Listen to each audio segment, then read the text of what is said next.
Digital radio, FM, your smart speaker, and BBC Sounds. BBC Radio Scotland. Drivetime with John Beattie. Alex Salmond's been cleared of sexually assaulting 9 women while he was Scotland's First Minister. Outside the court, Mr Salmond had this to say.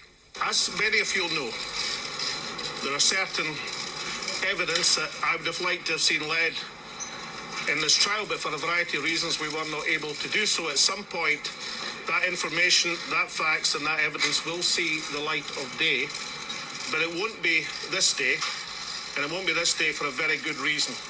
Now, some of his supporters have gone further. MSP Alex Neil's calling for a judicial inquiry, while Joanna Cherry MP said the questions about the processes employed by the Scottish Government have to be answered.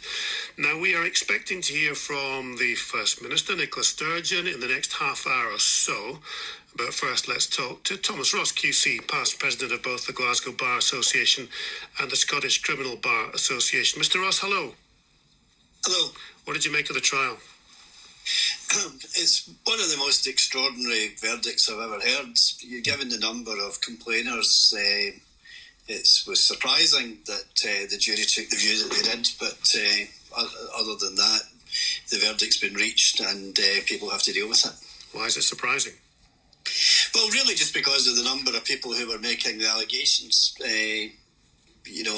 Obviously there are a variety of trials which take place in the High Court, and the common approach taken by the prosecution when there are a number of complainers making the same type of allegation is to go to the jury on the basis, well, what are the chances of 2 or 3 or 4 people making up the same allegation?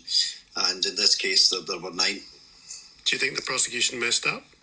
No, I'm not suggesting that for a second. No, it was a very, very experienced prosecutor and certainly one of the best that I've ever dealt with. So that's the last thing, I think. Okay, it's interesting, isn't it? This thing cost a lot of money. He's been found innocent, not guilty.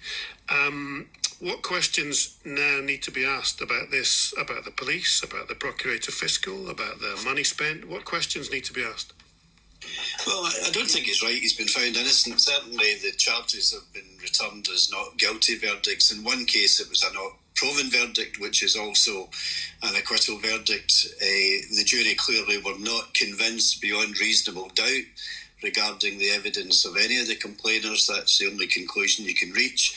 One question that has to be considered is whether people who are accused of sexual offences should have anonymity in the same way that complainers have, because clearly Mr Salmond's involvement in this case has been widely publicised throughout the world, and as it turns out there is no conviction.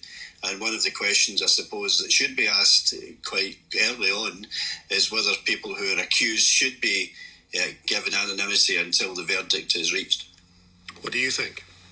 Well, I'm very much in favour of it. I mean, I certainly take the view that the minute an allegation of sexual conduct is made against anybody, then to some extent people will remember that regardless of the verdict of the jury. And certainly I agree that there should be anonymity for the people making the allegations, and it only seems fair to me in those circumstances that the accused should have the same protection. This was such a big trial. Just to remind the audience, because you'll know more than anybody else, what kind of processes and conditions have to be met to bring a case like this to trial? It's not a high standard as people might think. I mean, if there are 2 people making an allegation against you in broadly similar terms, even if the allegations are 3 years apart, then in Scots law that is enough evidence to bring the case to court.